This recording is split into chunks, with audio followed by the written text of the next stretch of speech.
Masih di bab 4 berkaitan dengan metodologi penelitian. Nah, pada sub selanjutnya itu yang B itu berkaitan dengan beberapa metode dasar dan rancangan penelitian. Tentu seorang peneliti atau tim melakukan berbagai metode rancangan penelitian yang digunakan dengan berbagai macam. Proses penyusunan rancangan penelitian yang baik perlu mempertimbangkan beberapa pertanyaan untuk menentukan metode apa yang tepat untuk digunakan. Nah, yang pertama adalah cara pendekatan apa yang akan dipakai. Lalu yang kedua, metode apa yang akan dipakai. Dan yang ketiga, strategi apa yang sekiranya paling efektif. Keputusan mengenai rancangan yang akan digunakan itu tergantung dari tujuan, sifat, penelitian yang akan digarap, dan berbagai alternatif yang mungkin digunakan. Nah, kalau kita lihat dari sifat-sifat masalahnya, berbagai rancangan metode penelitian dapat digolongkan menjadi 8 macam kategori. Kita lihat dari sifatnya kan. Dari sifat penelitian itu ada penelitian kasus atau penelitian lapangan, penelitian deskriptif, penelitian pengembangan, penelitian korelasional, penelitian kausal komparatif, penelitian eksperimental, penelitian historis, dan penelitian tindakan. Nah, ini penelitian ini tergantung dari jenis dan kebutuhan penelitian. Karena penelitian ini sangat menentukan kualitas suatu penelitian. Nah, penelitian ini kita coba ringkas.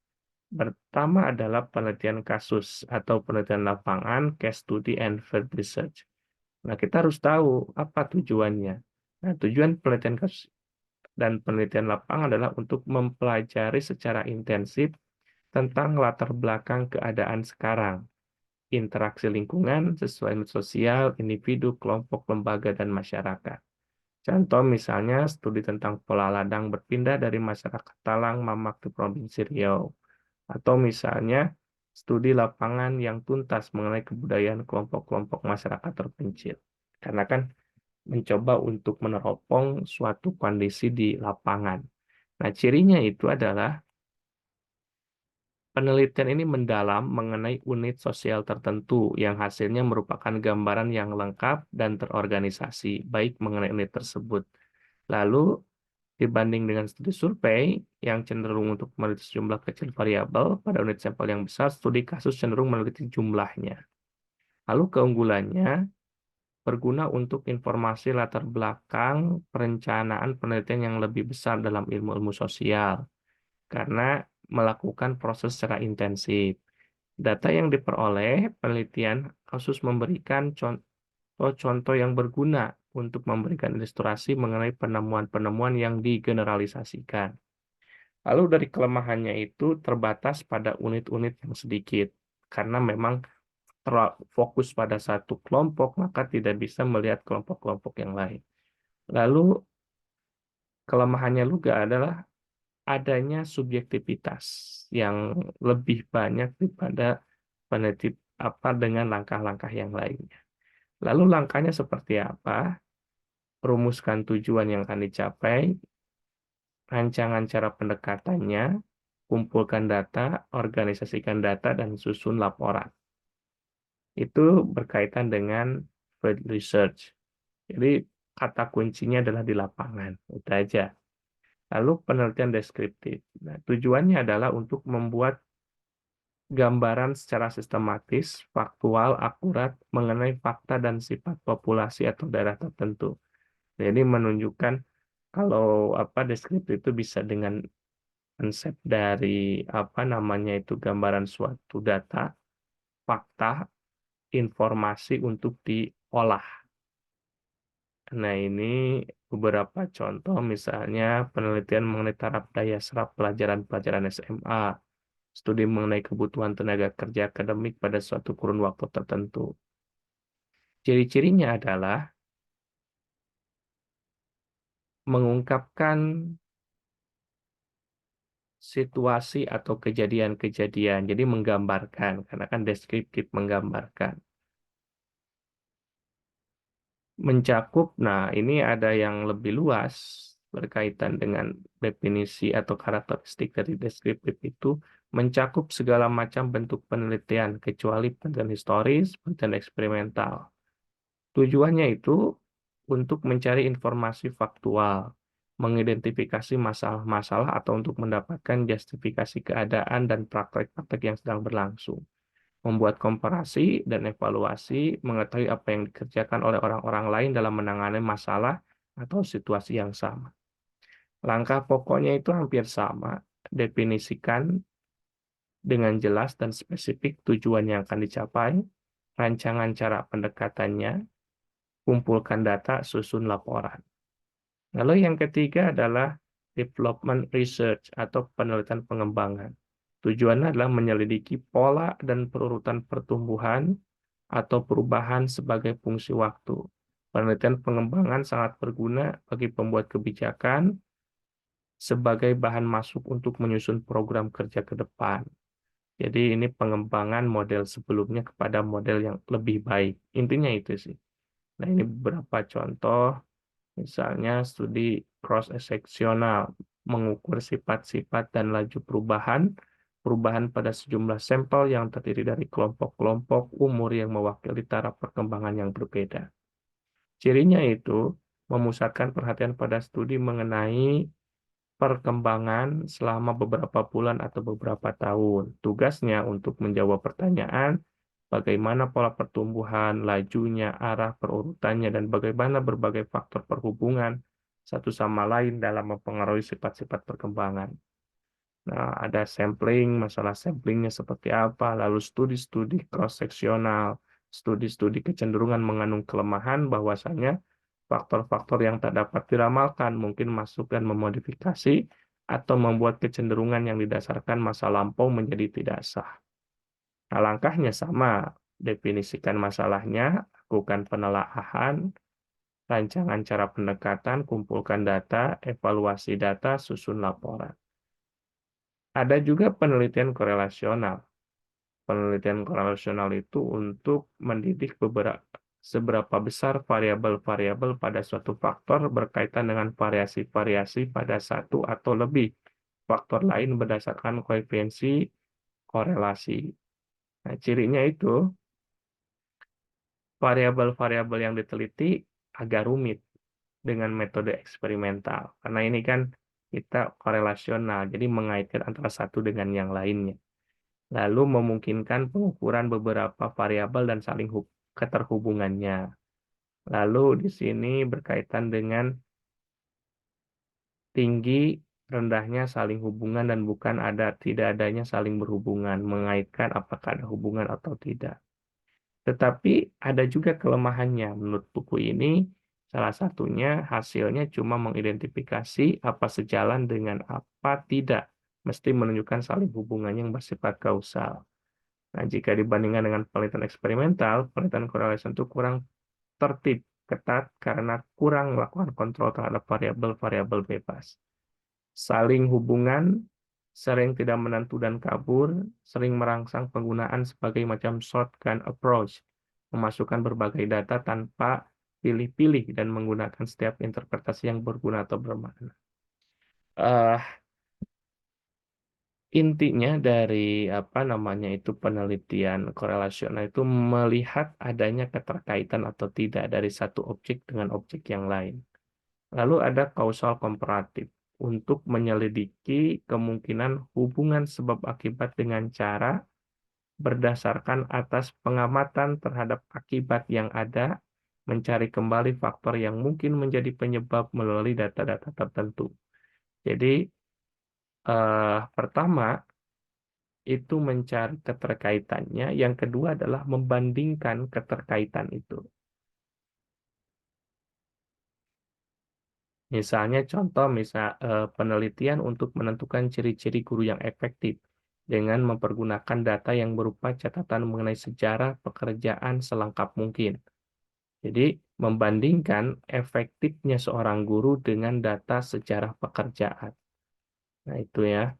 Eh, Lanjut kita masuk pada langkah-langkah pokoknya sama, definisikan masalah, lakukan penelitian kepustakaan, Rumuskan hipotesis-hipotesis. Rumuskan asumsi, rancangan data pendekatannya, subjek-subjek yang akan digunakan, pilih atau susunlah teknik yang akan digunakan, tentukan kategori untuk klasifikasikan data. Validasikan teknik, kumpulkan data analisis, susun laporan penelitian. Nah, lalu penelitian eksperimental. Jadi tujuan penelitian ini adalah menyelidiki kemungkinan saling hubungan sebab akibat dengan cara mengenakan kepada satu atau lebih kelompok eksperimental kondisi perlakuan. Poinnya adalah mencari hubungan sebab akibat pada objek ataupun tempat yang digunakan sebagai proses penelitian karena eksperimental untuk menunjukkan adakah keterkaitannya atau tidak. Contoh misalnya penelitian tentang tingkat kemampuan daya serap akar kelapa sawit dengan menggunakan pupuk tablet. Nah, ini kan harus dicek datanya atau dieksperimenkan. Benar tidak bahwasanya pupuk tablet ini akan meningkatkan kemampuan daya serap kelapa sawit. Nah, kalau ciri-cirinya itu menuntut pengaturan variabel, kondisi eksperimental secara tertib dan ketat, menggunakan kelompok kontrol sebagai garis dasar untuk membandingkan dengan kelompok-kelompok yang dikenai perlakuan eksperimental, memusatkan usaha pada pengontrol varian, seperti variabel yang berkaitan dengan hipotesis penelitian, tidak diinginkan yang mungkin mempengaruhi hasil eksperimen, tetapi tidak menjadi tujuan penelitian, minimalkan varian kekeliruan atau varian rambang, termasuk apa yang disebut kekeliruan pengukuran, internal validity, rancangan dan merupakan tujuan pertama metode eksperimental. Nah, ini beberapa apa namanya karakteristik. Nah, tetapi apa namanya itu kelemahan utama metode ini karena kan adalah kepada diri manusianya sendiri dalam proses penelitian. Jadi sebenarnya baik itu kelebihan dan kelemahan itu tergantung dari cara pandang si peneliti, objek apa yang ingin digunakan. Langkah pokoknya hampir sama dalam proses eksperimental. Kita lanjut kepada penelitian eksperimental semu, memperoleh informasi berkaitan dengan penelitian eksperimental yang sebenarnya dalam keadaan yang tidak memungkinkan untuk mengontrol atau memanipulasikan semua variabel yang relevan. Jadi si peneliti dengan jelas mengerti kompromi-kompromi apa yang ada pada internal validity dan external validity rancangan dan berbuat sesuai dengan keterbatasan-keterbatasan tersebut. Jadi penelitian eksperimental semu itu adalah informasi yang diperkirakan akan diperoleh, namun keadaannya tidak memungkinkan sebagaimana pada penelitian eksperimental secara komprehensif. Nah, kalau kita lihat langkah pokoknya itu adalah penelitian eksperimental semu sama dengan langkah-langkah dalam melakukan penelitian eksperimental yang sebelumnya dengan pengakuan secara teliti terhadap masing-masing keterbatasan dalam hal validitas internal dan eksternal. Lalu ada penelitian historis. Tujuannya untuk membuat rekonstruksi masa lampau secara sistematis dan objektif dengan cara mengumpulkan, mengevaluasi, memverifikasi, serta mensintensikan bukti-bukti untuk menegakkan fakta dan memperoleh kesimpulan yang kuat. Jadi intinya atau tujuan penelitian historis itu adalah untuk merekonstruksi data masa lalu untuk menemukan kebenaran dari kisah, sejarah, ataupun kejadian pada masa yang lalu. Nah, itu ya. Lalu kita masuk ke penelitian tindakan, action research. Tujuannya untuk mengembangkan keterampilan baru atau cara pendekatan baru untuk memecahkan masalah dengan penerapan langsung di dunia kerja atau dunia aktual yang lain. Pada dunia pendidikan, penelitian tindakan sering dilakukan di kelas, yang dikenal pendidikan tindakan kelas. Jadi intinya itu pengembangan keterampilan melalui penelitian. Jadi kan action research. Nah, ciri-cirinya, kalau misalnya kita lihat contoh judulnya ya, sikap ilmiah siswa pada pembelajaran ekonomi melalui penerapan pembelajaran kooperatif Think Fair Square di kelas 2 SMPN 1 Dumai. Ini terlihat bahwasanya bagaimana sikap ilmiah ini dalam proses pembelajaran ekonomi kan gitu. Jadi adanya perubahan sikap, perubahan nilai itu ya menggunakan penelitian action research. Nah, itu kalau langkah pokoknya itu ya sama secara umum definisikan masalahnya, melakukan penelaahan kepustakaan, rumusan hipotesis, atur research setting-nya, tentukan kriteria evaluasi, teknik pengukuran, analisis data yang terkumpul dan evaluasi hasilnya, serta tuliskan laporan. Nah, itu berkaitan dengan apa namanya itu beberapa pendekatan yang bisa digunakan khususnya dalam sifat penelitian. Nah, kalau dalam kajian sosial humaniora, nanti ketika pendekatan itu akan lebih spesifik teorinya. Namun dalam buku ini lebih menjelaskan secara umum teori-teori global berkaitan dengan sifat penelitian yang digunakan untuk menganalisis data. Itu saja untuk bab 4 ya, yang bagian B tentang metodologi penelitian.